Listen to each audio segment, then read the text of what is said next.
Hello and welcome back to another video. Now it's safe to say there is quite a lot of hype around Aston Villa on career mode for next year. I actually did a poll to see what kind of career mode you guys are going to be doing, and Aston Villa was undoubtedly in first place. In this video we're going to be simulating to see if it's actually going to be that fun of a career mode. Now we're going to put the likes of Brentford in the Premier League and all the other promoted teams just to make it a bit more realistic to what FIFA 22 is going to be like, and we've already updated the transfers for Aston Villa to have Leon Bailey, Buendia and Danny Ings, and also Ashley Young, who recently joined Aston Villa again from Inter Milan. Now in the background you'll be able to see that we are moving Norwich into the Premier League as well, and we're going to do Watford in a minute too, and then we're going to play the first 3 or so matches into the league, possibly the whole of August in this video.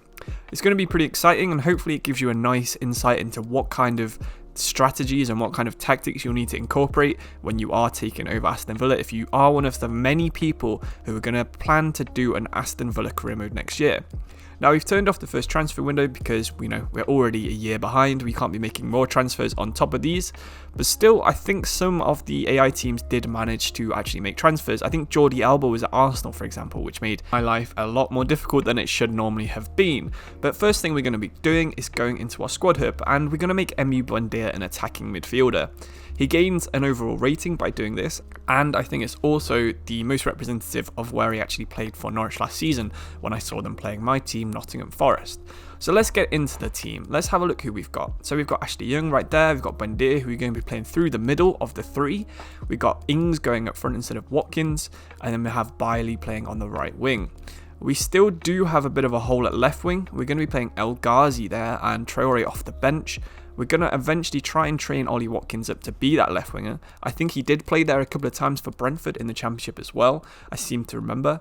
But you've also got Ashley Young if you really want to play him at left wing. I'm going to be training him to be a left back. Now you can see there is quite a few holes in the squad actually. By default, you'll probably play Buendia on the right and you'll play Bailey on the left, where they both are naturally able to play, but then you'll have a hole at attacking midfielder, which is a pretty fun place to actually strengthen, to be honest. So you could always try and sign someone like a Payet maybe, but it's going to be something you need to think about if you are planning on doing this career mode next year. Start thinking about it now, which attacking midfielder you'd like to see in your team. You've got Aaron Ramsey, who's got a decent amount of potential as well. Not the Aaron Ramsey, but a different Aaron Ramsey. So he could easily fit in, but I do recommend probably just retraining Buendia to play there instead.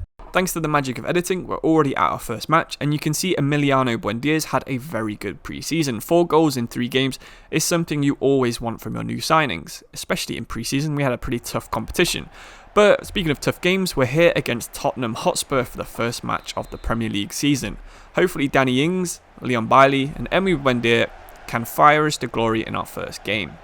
Cutting away for the first 15 minutes where not a lot happened, we can see Ashley Young is starting at right back against Gareth Bale. Now we pause the game, I'm not sure why, but we get right back into the action and Gareth Bale is doing a classic Gareth Bale run before a classic Gareth Bale pass to Harry Kane, who does a classic Harry Kane goal. Now 1-0 down, not a great start, but we do still have the default defenders. Well, you'll probably be strengthening there as well.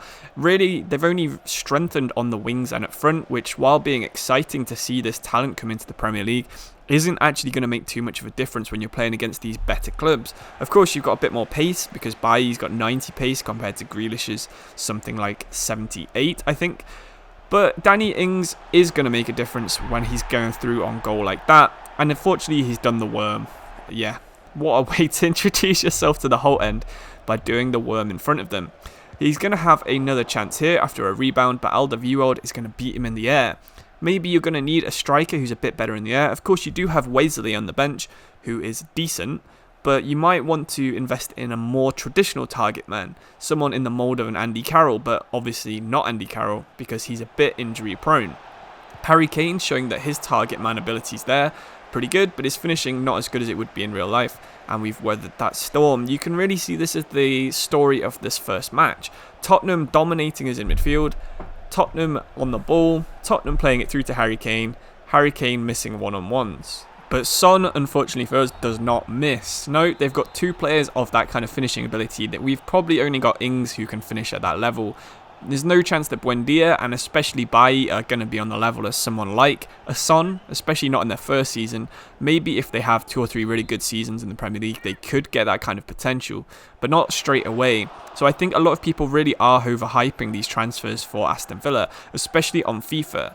Now, they will start off with quite a bit of money from this Jack Grealish sale, and you are going to have to use whatever remains of it to strengthen the rest of your squad, because people like John McGinn, they're good, but they're not going to be sort of Premier League European football level on FIFA anytime soon. Danny Ings as well is not a traditional FIFA level player. He's got good finishing, good positioning, but they don't really matter on FIFA. All that matters on FIFA is pace, so you're probably going to want to play someone like Leon Bailey through the middle, which we did try, but you can see Gareth Bale's now going through the middle and showing the kind of thing that a winger playing up front can do, where he makes it 3-1 late into the game. We've actually subbed off most of our new players. We've got Trezeguet playing through the middle now, and I think Buendia's gone over to the right. So we are going to need a little bit more depth if we want to challenge in Europe, like I said, especially in defence. That's another area I think you need to think of where you're going to strengthen. There are a couple of good options in the Championship, but I won't tell you what their ratings are because obviously these will have changed by the time you have a career mode save on FIFA 22. But look out for people like Rob Dickey. He's going to be very tall, but probably not the quickest. He'll be good in the air though. Could be something good depending on his rating next year. You could have someone like Joe Worrell, who's possibly moving to Southampton in real life anyway, so wouldn't be an option for you on FIFA. Or you could look at one of Swansea's 3 very young centre-backs who are all very talented. But we're going into another game against a different North London team this time. We've moved from Spurs and we're playing against Arsenal. We're actually going to change to a more narrow formation, I think a 4-3-1-2, just to try and get a bit more control over the midfield. It really does suit us to try and block up that middle of the pitch. Douglas Luiz was a very effective player, McGinn is good box to box, and Buendia is a decent playmaker when you play him deep in midfield. So that kind of combination is probably something you'll see in real life with them as well. If they play a 4-3-3, you could easily have Buendia in the middle as a bit more advanced, then you have McGinn box to box on the left, and Douglas Luiz playing as the defensive midfielder on the right. But yeah, you can see there that Arsenal do have a couple of stronger players than they would in real life. But we're going to still give it a go. I mean, Jordi Alba against Leon Bailly, it's going to be pretty even on pace, and I think Bailly's got a bit more strength. So we've still got a bit of a good chance of getting past him once or twice, and that's all you need when you've got someone like Danny Ings in the box. Knowing the frailties that Arsenal have as well might not be fully represented on FIFA just yet, but expect them to be a lower rated team next year as well. So even if you decide not to do an Aston Villa save after this series, maybe rebuilding Arsenal to the level they used to be at when they had Thierry Henry and Robert Perez, Lundberg, Bergkamp, that kind of level could be an interesting save, because all of those players I think should be high 80s, low 90s, and in Henry's case probably mid 90s, he was just that good. So there is a good chance for you to rebuild Arsenal instead of Aston Villa. But anyway, we're playing Aston Villa in this one, and we get through with Leon Bailly. Good chip of the goalkeeper, but unfortunately we don't go ahead because he is offside. Not too bad of a run. Good pass to pick him out from Ings as well. But yeah, if you look at the replay, it's just offside. We do need to try and play it out from the back a little bit here as well, because the height of Ings and the aerial ability of Buendia and Bailey is absolutely terrible. We were never going to win any aerial ball, even against someone like Kieran Tierney, who's obviously a left back playing at centre back, something that's really effective and annoying to play against on this game. But Buendia has got a little bit of space from David Luiz, and he's slotted in the corner. I thought he was probably the best finisher of the 3, even though his stats aren't that great compared to someone like Danny Ings. I think he's got high 80s for finishing. Buendia's isn't that great, but he is good at shooting. I think it's probably more to do with his agility and his balance stats, meaning that he can get the ball out of his feet a little bit easier than someone like Danny Ings, and then from there you have a bit of an easier shot. But we can see Target here outrunning Bukayo Saka, which is pretty incredible when you think about it. Putting in a decent cross to Buendia, and the header is saved. But yeah, that's the first half completed. We go in 1-0 ahead against Arsenal at home, which is pretty good when you think about it. Arsenal are still a decent team on FIFA with a lot of pace, which the AI is pretty good at using as well, especially when their midfield and defence includes Thomas Partey, Jordi Alba, Aubameyang, Martinelli, even have Ødegaard still, and hopefully he will come back because I did enjoy watching him in the Premier League. But really, look at that. That's just typical Arsenal in real life, that is. Ødegaard just didn't want to score, and then Saka couldn't quite get in there. But skipping a little bit further ahead again, Chambers and Saka linking up well on the wing before Nakamba wins it back for us, gives it to Target. Target to Douglas Luiz, who, like I said, I was pretty impressed about, and we do actually win an aerial ball, like I was saying we wouldn't earlier. Luiz again wins it off Partey, which is pretty cool as well, because Partey is one of the strongest midfielders on the game. Matty Cash, my favourite right back in the Premier League, gets the ball. Kenny cuts inside, and he does possibly the worst left-footed finesse shot I've ever seen. But yeah, I think right back is one area you won't need to strengthen in defence. Left back is pretty slow. Centre backs are not great either. Goalkeeping situation is good, so your defence is almost there. You just need maybe one left back and another centre back to partner Konza or Mings, depending on what kind of footballer you prefer. Arsenal then go on to score this insane goal. Aubameyang celebrates by running over to Arteta and doing a flip in front of him. I'm not sure if this is to show dominance or if it's just something they planned earlier. We carry on, and it's going to be a 1-1, I think, here, because we're not going to outrun Saka or Tierney with Watkins. Even though he's fresh, Kieran Tierney's still got the pace on him. So the ref just calls an end to it, brings our misery to an end, and it's a 1-1 draw against Arsenal. In the long term of things, you probably would expect Aston Villa to beat Arsenal in real life, but unfortunately on this save, we didn't manage it. Going over to Leicester City, and I think this is going to be another home game for us, so we're going to be expecting to finally pick up our first win in this match. Leicester again are probably better than Arsenal, and about the same level as Spurs. Obviously Harry Kane and Son don't have equivalents in the Leicester team, but it's still going to be a tricky game. Even if we are at home, we do have the home advantage. So getting straight into this, Ollie Watkins is playing now on the left wing as the left wing forward, Bailly on the right, Ings in the middle, and then Buendia playing further back. Douglas Luiz and McGinn are a very good combination in my opinion. And you can see, look at the McGinn box to box there. He was actually getting into the box in the 3rd minute. That's how desperate he is to get a goal. They've got Iheanacho and Vardy up front, which is always going to be tough to play against. Probably harder than Aubameyang. But Danny Ings really should be scoring there with the ability that he has and the price tag that came on him. But Vardy runs away with it there. Albrighton's out on the wing. Ashley Young's playing left back for us here because I think I wanted a little bit more pace than Target had. So we put Young back there, and hopefully we can go on a few good runs with him with his better dribbling, better skills, a little bit better pace, and probably better crossing as well. But Leon Bailey's get the ball there, and he repays the favour that Ings gave him in the last game, and Ings manages to actually finish and be onside this time. A good goal all round. Good to see 2 of our new signings fully linking up. If you are planning on doing this save on FIFA 22, please do let me know who you would sign, because I'm always pretty interested to see how much you guys plan it out in advance, especially the first save. That's a pretty important one. First save you do on a game is always going to be the new fun one where all the features are new and you get to see all these new players. You don't know who's got what potential. So do let me know who you're planning on signing as we see ourselves slip to a 1-1 draw again. If you're watching this video and you weren't planning on playing as Aston Villa, do let me know who you're planning on playing instead. Personally, I want to go with Nottingham Forest because that's my favourite team. So if you're going with your favourite team, just let me know who they are. Or if you're going to go with some random team, maybe you want to go with someone from one of my videos where like a Wisla Krakow or Ipswich Town. You've never actually seen either of these teams play.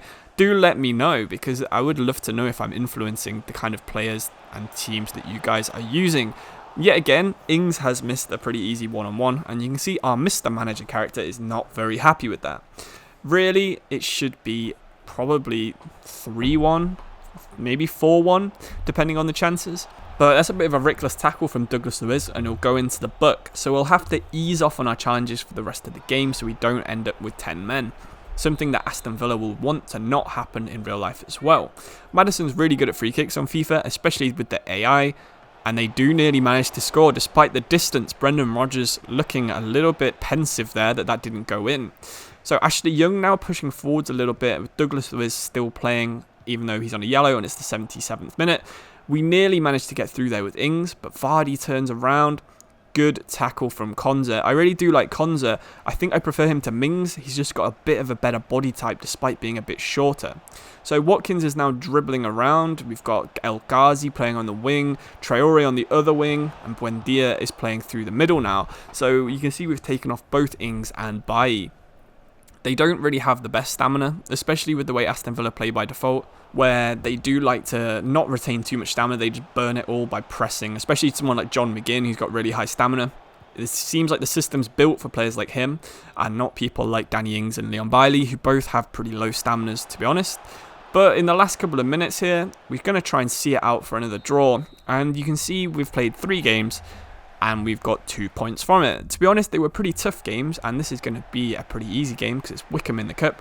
And we've decided to have a look at some of the youth prospects that you can expect in your team on FIFA. So let's have a look who's in our youth prospect team. You've got Louis Barry, who was linked with a bunch of teams after he made his debut last year, or maybe 2 years ago now. We've got Ramsey through the middle, who's pretty good young attacking midfielder. Morgan Sanson is definitely not a youth player, but he's going to be playing for us. Barry with a pretty interesting shot there. It was pretty mean the way he hit that. Could have gone in. We've got Nakamba playing in midfield. We've got Engels playing. So not entirely youth prospects because we didn't have a full team of them. You know, El Mohammadi, Courtney House. They're not young players. But we did want to give at least Louis Barry a go. And Keenan Davis up front. He's built massive. I mean, he's just a huge player, as Ramsey puts us 1-0 ahead after 17 minutes. The physicality, the pace, the strength, everything about Keenan Davies points towards him being a really good FIFA player, and honestly I think he is. He's got potential to be really good on this game, and I did enjoy using him in this. He might not be the fastest, he might not be the strongest, but you can see there, he did almost get a red card, I think. I'm not sure that was given as a red card somehow. He's through on goal, he's just been shoved over. But yeah, he's just a very good player. So if you're managing in the lower leagues, maybe League 1 or League 2, do try and give him a signing, because I think he'd be a very effective player at both of those levels. I know a couple of championship clubs have been linked with him in real life, but don't hesitate to give Davis a go. We brought in Trezeguet for a bit more pace on the wings because we were actually suffering and probably should be behind. Wickham would have the ball bobbling in the box after a corner and just not actually kick the ball in despite it being a super easy chance. So we survived a couple of scares like that, and thankfully we've got some of our better players on now, such as Morgan Sanson, and I really do like that goal. I like the passing there, I thought it was a pretty good one. I do like this player as well. He used to be really good on one of the old Ultimate teams, but yeah, Sanson's good. Keenan Davis is good. I did like using Louis Barry, but I did expect a little bit more. What more can you expect though? He's a teenager and he's only sort of low 60s rating, so you can't expect him to be messy, but I did expect him to be a little bit more effective. I thought Ramsey was the better player, and I definitely thought Davies was. But you can see Louis Barry here getting through. Jacobson, has he got enough pace?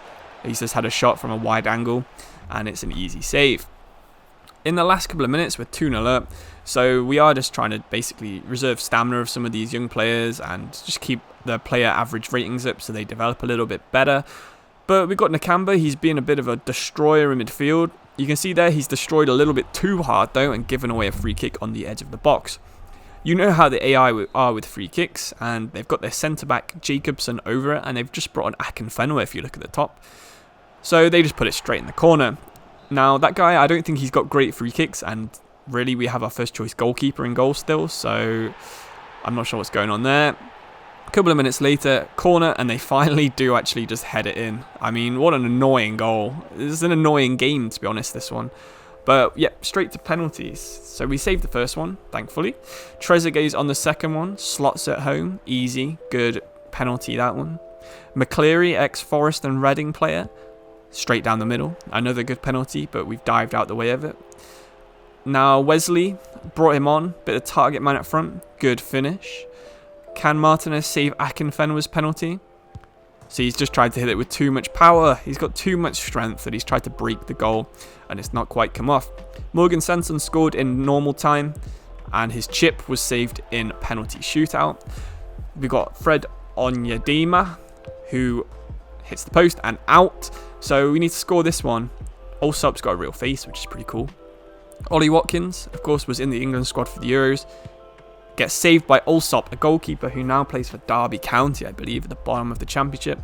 And then finally, Wheeler misses altogether. So we win on penalties somehow, and we managed to stay in the League Cup. Despite playing a pretty strong team at the end, we did actually crumble and concede 2. But I mean, what can you do when the AI wants to score a corner or a free kick? There's nothing you can really do to stop them. But anyway, that's the League Cup done. We're back to Premier League football, and we're going to be heading to London yet again, where we're going to be playing against a certain West Ham United. Now, you can see the bubbles here on Next Gen. I think that's pretty cool feature, but they did go on for a bit too long, and they were a bit distracting, so I won't be doing a West Ham career mode on PS5 this year, that is for sure. They've probably got a similar level team to us, with a couple of standout players in Rice and Souček playing in defensive midfield. But we've got our standout players playing up front, so it's going to be a real direct battle to see who's better. They get an early chance and really should be scoring, but Martinez is a really good goalkeeper, definitely a position you don't need to strengthen. Antonio is probably better than Ings, to be honest, on FIFA. He's got a lot more pace and a similar level of finishing somehow, so I would rather have Antonio than Ings, which is an insane thing to say in real life. But yeah, that's how it is on FIFA, unfortunately. Could be a potential signing for you in the second season. But anyway, Matty Cash getting out wide, and I'll finally, while this game's going on, give you my review of if this is actually a fun career mode. Personally, I did enjoy it. I do like the players. Leon Bailey was one of my favourite wingers when he was in the Bundesliga, because Leverkusen are my favourite team in the Bundesliga. So I enjoyed that he plays for us. I like that Danny Ings plays for us as well. He's a good finisher. He's not really a player that a lot of people have used on FIFA either, because like I said, you'll go for someone like an Antonio instead of a Danny Ings. And Buendia has always been a player that I've been annoyed to see line up against my favourite team, Nottingham Forest, in the Championship. So in one way, I'm glad that we'll probably never play against a Premier League Aston Villa with Buendia in. But I'm also sad that that kind of quality has left the Championship, because he really was a level above every other playmaker in the league. In terms of the actual career mode, I think you've got some fun positions to sign new players for. Centre-back, possibly a backup striker or another winger. Always going to be fun to strengthen these areas with players that you like. Maybe you want some small, fast centre-backs, or you like the big brutes that are captain material and just run up from the back and headbutt people. Oh, that would have been a good goal from Young, but unfortunately hits crossbar. People like Ashley Young, yeah, I like it when older players do return to the teams. Always fun to see that. People like Andy Reid at Forest, I always enjoyed that one. If Ronaldo went back to Man U, you'd get the same kind of feeling, because, you know, club legend returning. But yeah, Ashley Young, one of the standout players. Maybe try and get someone like a James Milner as well, although he did kind of burn his bridges, I believe, when he left Aston Villa to go to Liverpool. But I think if you do an Aston Villa career mode, you'll have quite a lot of fun. You'll use your new players. You've got a real stadium, of course, because you're in the Premier League. Aston Villa have a really good history as well, so you've got a lot of things to try and emulate, if it's European football success or bringing youth players through, or just generally reading about their youth team, you know, just how they get on with that kind of thing. Give it a go. I mean, if you're interested in the team, I can't stop you from using them, so it's worth a try. I'm not sure I'd make them my first save, because I think they'll probably be better as maybe a third or fourth save, where you sort of know the game a little bit better and you won't get fired because you've got a high rated team and they're not actually that great on FIFA, which is the case for Aston Villa, unfortunately, this year. So you will have to make a couple of signings in the first transfer window. Like I said, just strengthen centre-back and winger and you'll be fine. Hopefully you do enjoy this video. Hopefully you do enjoy using your career mode on FIFA 22. I think everyone's starting to get a little bit excited about the game now, which is good. I've not actually read too much about it, so it's almost all of a surprise to me. But yeah, hopefully you subscribe to this channel, because I'll be doing a lot more content for the rest of FIFA 21 and also, of course, FIFA 22. We give the ball away very stupidly there on the edge box, but Douglas the Wiz, what an absolute terrier he is in midfield. And yeah, that's the end of this match, and unfortunately it's the end of this video, because yeah, there's not much more to say than what I've been saying for the last 23 and 25 seconds. So yeah, subscribe if you want to see more videos like this. Check out my second channel if you want to watch more gameplay videos, and I will see you very shortly for more episodes on FIFA 22. Hope you enjoyed this video. Thank you for watching this far if you did, and I'll see you very soon. Cheers.